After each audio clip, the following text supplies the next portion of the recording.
Alikho elishona lingenazo ezalo emkela kenazi ezihamba phambili namuhla. Iqembu le-DA lothe isilo esigodlweni. Kusolwa umkhonyovu ngolwezisulu zezikhukhula. Kanti-ke kukhalwa ngemoto enikeze abafundi okunobuthi. Izindaba ze-1KZN TV zifundelo Siyabonga wakaduma nina bezulu elidume esandlwane siyakhuleka. Umholi we-DA kuzolonke uGideon Hills Lewis uvakashele isilo misuzulu kwaZolithini esigodlweni emashobeni ophongolo ukuyokotha isilo kwaleli qembu kuyingxenye yezibopho zalo lokukhombisa ukuhlonipha iqhaza elibanjwe ubukhosi ukugcina amasiko eNingizimu Afrika.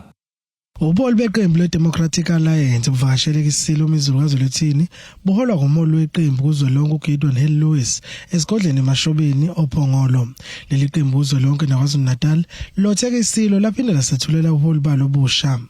Isilo mizulu kwaZolithini sinxuse ukuba ke kube nozinzo ngesikhathi sokhetho. I know this is a difficult time for the country and for everyone. People are worried, people are confused. But I would like to ask, especially because now the DA is here, that even in the DA leadership, let us ask for calm so that we are able to campaign properly. We are going to elections. We need peace and stability in the country. Lewis uzibazokwenza isiqinisekiso ukuthi bagcina ke izwi lengonyama ukuqinisekisa ukuthula nokusebenzisana ngesikhathi sokhetho lohulumeni basekhaya ngoNovember. We came to pay our respects to His Majesty to introduce our newly elected federal leadership, Solly Msimanga as the DA's federal chair, myself as leader, and Mr. Ngema as our newly elected provincial leader. And also to discuss a few things, to say that the DA deeply respects the Royal House and the Zulu Nation, and that even when we are the largest party in South Africa, we will continue that relationship of respect and honor.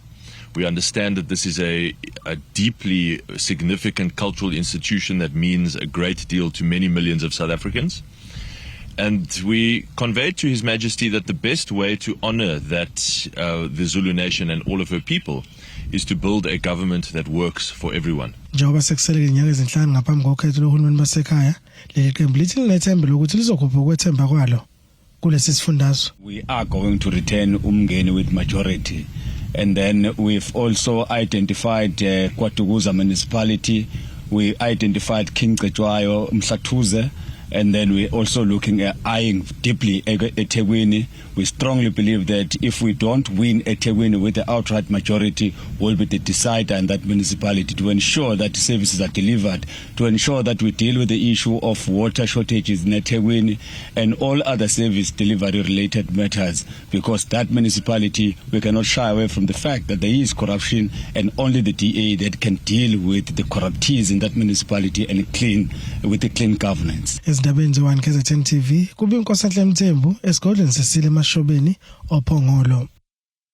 Amaqembu aphikisa kumasipala kwamaphumulo athi azoya esiteshini samaphoyisa sendawo ukuyofaka ingcindezi yokuthi bathole ulwazi ngecala lavulelwa esinye sezikhulu esadla imali yezinto zokwakha okwakumele zithengelwe abantu abawelwa amakhaya ngenxa yezikhukhula zangonyaka u-2022-2023.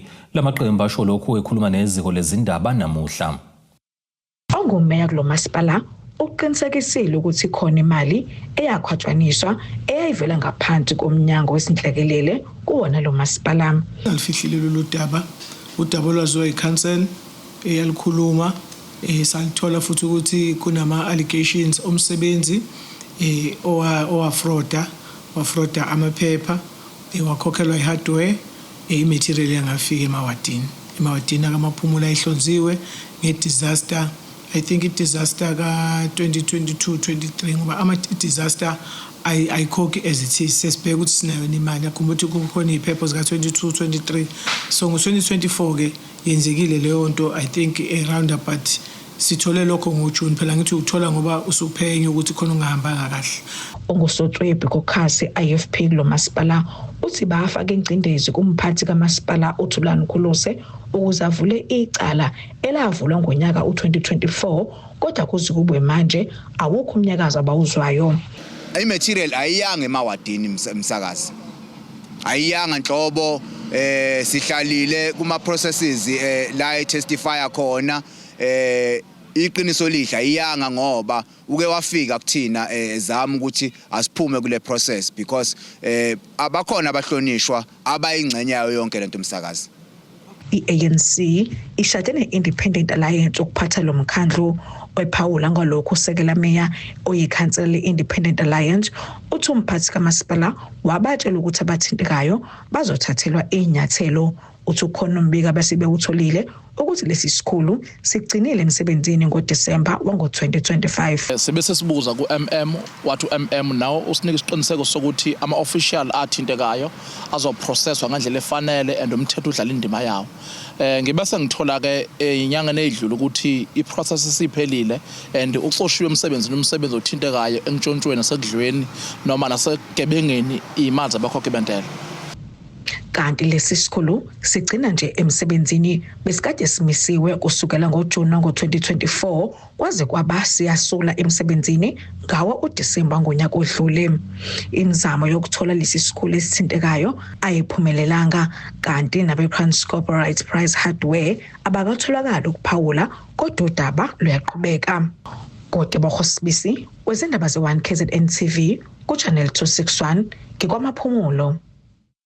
Abazali bezingane ezifunda esikoleni samabanga aphansi i-Ashdown Primary bathutheleke esikoleni beyofunda izimpendulo kuthishanhloko ngemoto efike kulesikole ukuzopha abafundi ama-chips agcine ngokuthi-ke agulise abanye abafundi. Omunye wabazali uveze ukuthi bakhathazekile ngobudedengu bukathishanhloko wakulesikole njengoba-ke kuvela ukuthi abafundi abathathu baphuthunyiswe emtholampilo. Elakuleli kamuva nje kubonakala libhekene nesihlava sokugula kwabantwana ngenxa yokudla ama-chips.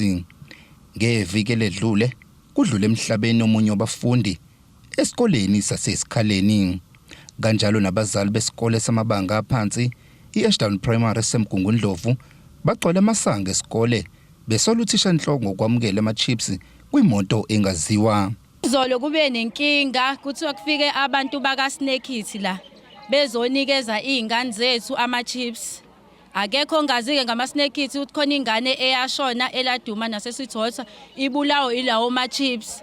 Sila e-primary ke manje sesibizelwa amaphoyisa kumele ngabe la kugcwele ama-ambulance la bazotesta izingane zethu kwenziwe yonke into kodwa cha uthisha omkhulu wala e-primary usibizela ama-ambulance usibizela amaphoyisa into ayenzile akagcinanga ke ngaloko sithukiwe ke nje la so abazali banengqondo ezincane. Siyababaza nje kakhulu ubudedengu bathisha omkhulu ukuthi uvume kanjani ebona imoto ibhalwe uSnakit ebe azi kahle ukuthi kwenzakalani ngama-chips lawa kaSnakit kodwa wavuma ukuthi imoto ingene kuze kunikeze izingane ama-chips azafika emaklasini kanjani. Siyababaza nje asikho right. Okay, into yenza ukuthi-ke size la esikoleni besifuna ukuzobuza kuthisha omkhulu ukuthi kungani evumela imoto yama-chips ize esikoleni kube kuvele izwe lonke alikhi akekho umuntu ongaboni la emafonini ukuthi ama-chips ayabulala.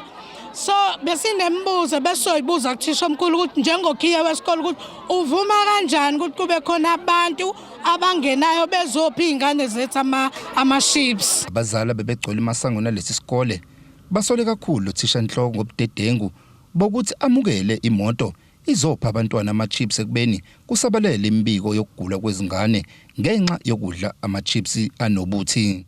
Ingane zibuye nama-chips ama-Snakit zathi ziphiwe esikoleni kodwa othisha bathe akawathatha owafunayo ungawafuna angawathathi. Ngase-ke mina lo wami ubuye nawo akawadlanga ngafike ngawalahla. Izolo yafika nje yona iyajabula ukuthi esikoleni bekufika ama-Pakistani ezosipha ama-chips lapho ngiyayibona umlomo ubovu iyakhombisa ukuthi kusho sadidla lama-chips abovu ama-Snakit. Mangiyibuza ukuthi hayibo ama-Snakit kanjani bathi bona bathena labantu bebanikeza ama-Snakit awabulala ama-Snakit. Uvela ukuthi lesi sigameko senzeke ngosuku lwangomsombuluko lapho abadayisi basuke bengekho khona ngenxa womthetho wesikole kanti abadayisi baqinisekisile ukuthi bona badayisa ukudla okuphephile nalapho bekuthenga khona futhi indawo ephephile. Kwathiwa kuyafundraisewa lesikoleni so lo msombuluko okwenzeke ngawo isigameko besingekho esikoleni ngenxa ukuthi vele asingeni thina into esidayisayo sidayisa ophaya sidayisa amagwinya sidayisa amakota sidayisa amashwam sidayisa amakhekhe bese umalo mashipsiki no sweet no asblock ke makushisa ke no ice cream oma snake it cha sane desezo nje kuthiwa aseyabulala sawayeka ngoba nathi silwelana ingane zethu phela lezi. Ukhulumela umnyango wezemfundo uMuzi Mahlambi ethintwa ngalolu daba olwenziwe esikoleni Ashdown Primary uveze ukuthi abekho abafundi abagulile emva kokudla amaships alenkampani enobudlelwane nalesikole. Izindabeni ze1 KZN TV bikuthabani Maphumulo eMkungundlovu. Ake sihlabena nali ikhefu sihlangabeza futhi nezinye masibuya.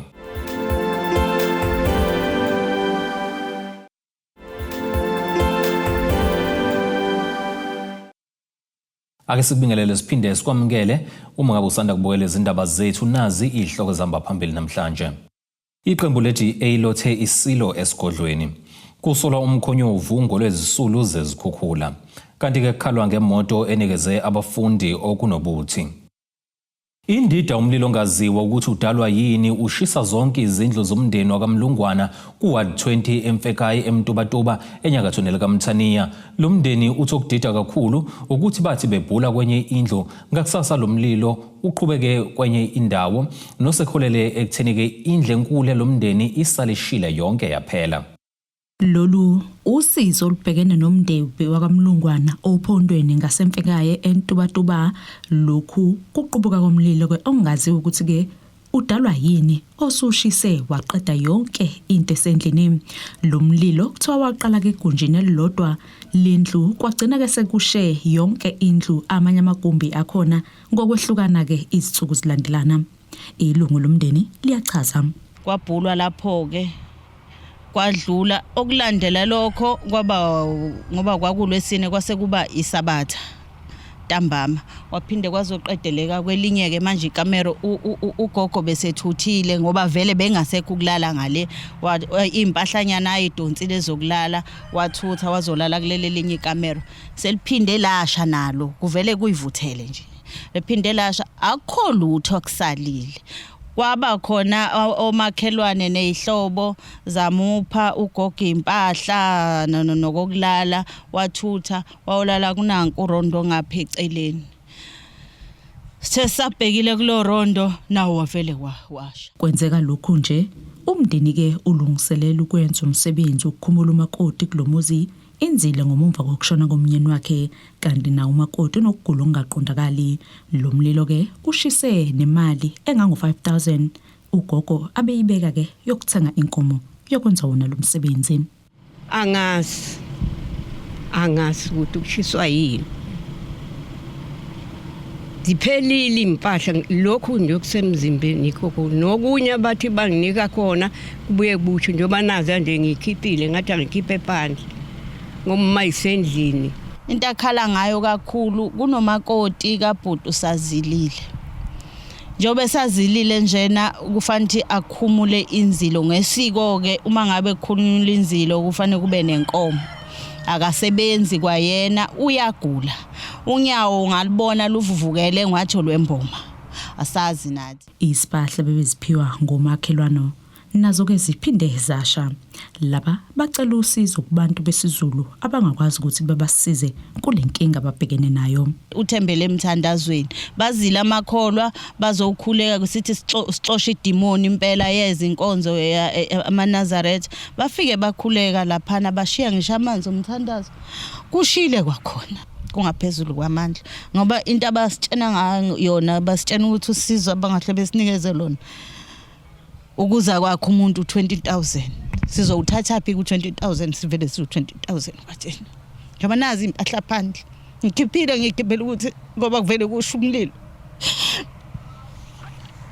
ngikhiphele ukuthi ntambama sikwazi ukuthi silale angazi lo likhansela kule ndawo aphinde abe ngosomlomo kumasipala inkosi uMtubatuba unxuse noma ubanike ungasiza ugogo uxazulule lenkinga ababhekene nayo njengoba ke lenkinga isibakhungetheka ngoba ke ugogo omdala akazi ukuthi kumele enzeni.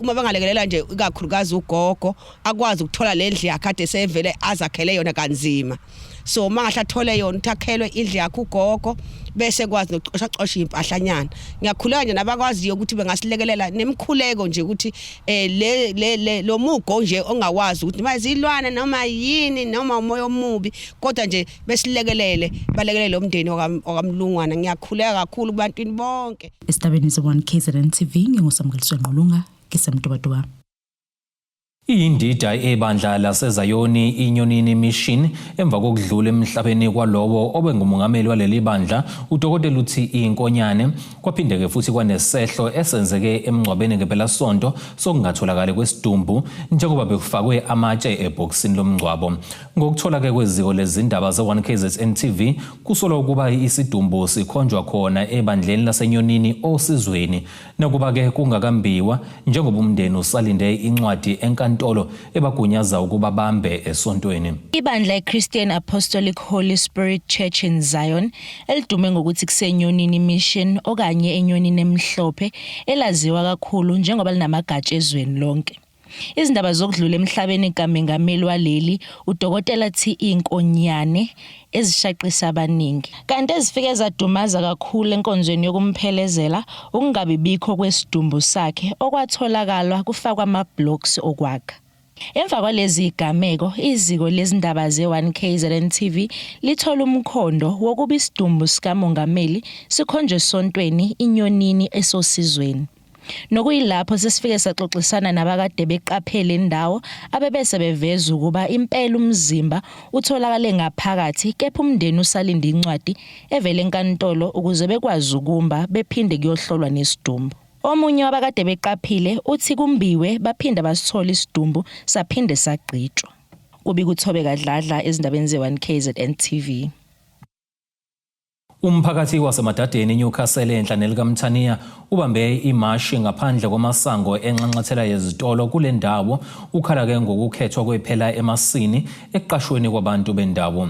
Lo mphakathi uveze ukuthi kugcwele abantu bokufika kule nxanxathela yezitolo kabekho abendawo abaqashiwe. Umphakathi wasemadadeni uthaweneme ngendlela ekuqashwa ngayo ngaphansi kwale mole yakhiwayo emadadeni owe-Northern KZN Combined Economic Chambers uVictor Cele uthi abantu abanamabhizinisi nabahlali bavalelwe ngaphandle. Mhlambe ke nje soqala sikuveze emsakazo wami ukuthi nje kumele siqale sixolise kubahlali sixolise kumalungu omphakathi ukuthi ngaso sonke isikhathi sibonakala sisukuma size mall sizozwakalisa izikhalo zethu engicabanga ukuthi ke nathi singama-leaders ama-structures ahlukene ku-community asikuthanda ukuvuka njalo sizophazamisa indlela yokusebenza kwasemoya. Kanti uqhube ngokuthi kuyilungelo labo ukuba belwela ubulungiswa. But uma kunezinto esingagculisekile ngazo kuyilungelo lethu njengabantu abamele abahlali ekuthenini sikuzwakalisa ukunganeliseki kwethu.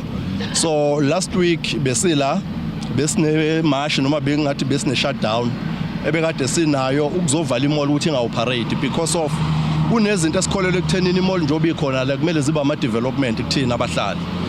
Sikhuluma into yokuqala nje sikhuluma ngento yokuparticipate kwabantu abanamabhizinisi inkampani. Sikhuluma ngabantu ekumele baqhasheke basebenze nje ubuyibona into ngayikhuphuka. So sibe nenkinga ke yokuthi ngendlela okwenzeka ngayo kunabantu abaningi abaqhamuka ngaphandle kwezwe lase South Africa who are dominating la ngaphakathi abaqashwe yinkampani ngokuhlukahlukana.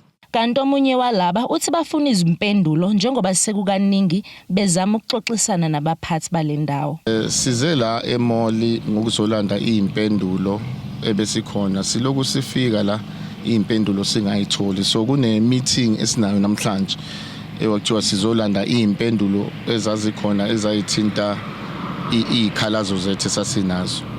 So sesifuna ukuthi manje sithi masiyithola le impendulo kucacele nabahlali baseNewcastle ukuthi hayi ngoba siphazamisa ukusebenza hayi ngoba silolu hlobo labantu abangafuni intuthuko ibe khona uyabona ngoba ngabehlu kube naleso sithombe ukuthi kanti abantu benzani into ithi sekuma final bese kube ngathi siphazamisa intuthuko cha sinenkinga eyodwa la. Bagcizelele ngokuba bafuna umnyango wezindaba zasekhaya kanye nomnyango wokuqashwa kwabantu ungenelele kulolu daba. Sicela immigration office ingenelele kanye no Department of Labor.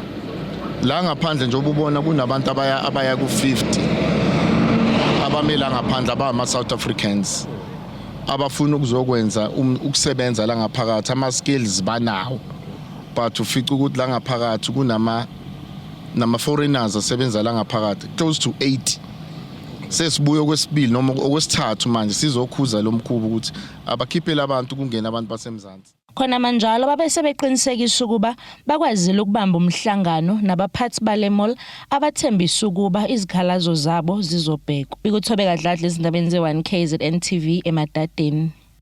Ake sihlabana nalelinye ikhefu sihlangabeza futhi nezinye masibuya.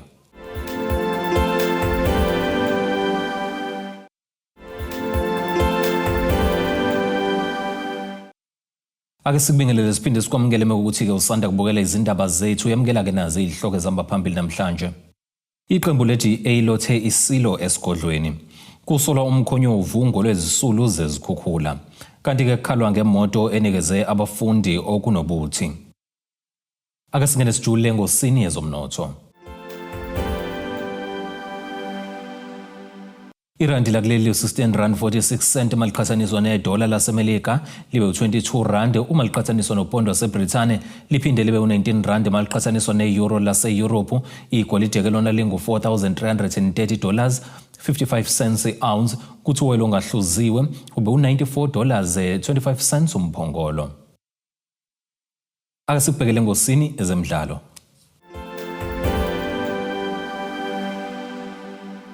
Enye yezinkampani zebhola lakuleli iCarling Black Label yethule ithuba eliyingqayizivele kubathandi bebhola lokuzitamzela ngemtitilizo okuhlanganisa nokubukela ke umdlalo wamanqamu wendebe yomhlaba ngokukhethekile. Lo mkhankaso wethulwe usekela mongameli kule nkampani uVach Krosser phambi ke koShampeni ababambe iqhaza ebholeni lakuleli kanjalo ke nangemumva kwezemidlalo. Inkampani yabaxhasi bebhola kuleli Carling Black Label yethula umkhankaso ngaphambi kokuqala kwendebe yomhlaba ozoba se-USA, ise-Mexico kanjalo nase-Canada nozoba ingqayizivele yethuba kubathandi bebhola lakuleli uba bakwazi ukuziwinela imincintiswano ethile. Lo mkhankaso bewuhanjelwe nalowo nozinti u-Itumelo Mkhune, uJohn osesebenza iminyaka elinganiselwa kuma-28 esebenza enkundleni Loftus Stadium. Usekela mengameli kule nkampani uVon Kreuzer uzwakalisa ukuthakasela kakhulu iqhaza elibanjwe lenkampani kwezemidlalo kanjalo nokuqhakambisa ompethe emphakathini nabasebenza ukuqinisekisa ukuthi konke kuhamba kahle enkundleni. Mr. Thomas, World Cup it's played every 4 years and we get to wait for so long. For us as players it wasn't easy because preparing for the tournament of that magnitude there was 80 plus players that were selected in the Bafana team. We traveled to Brazil for a month, played friendlies.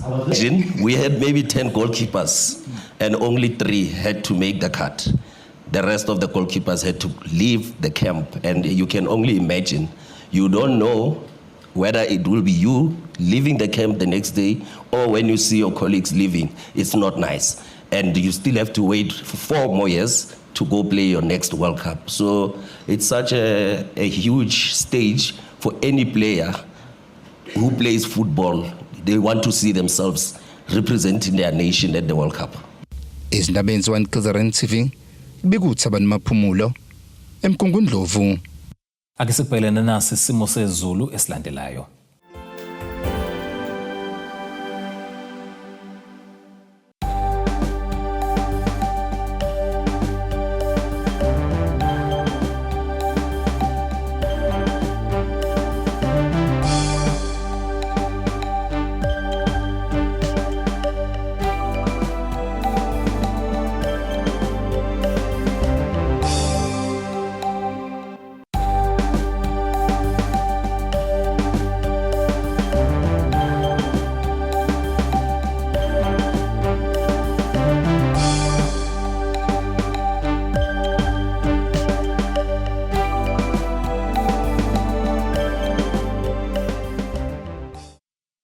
Zulumnyama undlela zimhlophe ziyaguqa bese ziphethe namhlanje sihlangabeza futhi noma kanjani kusasa ngesikhathi esifanayo. Abethuli bethu bezindaba baxhaswe iTulis Bayview Bridal. Ungabashayela kulezi zinombolo ezivelile.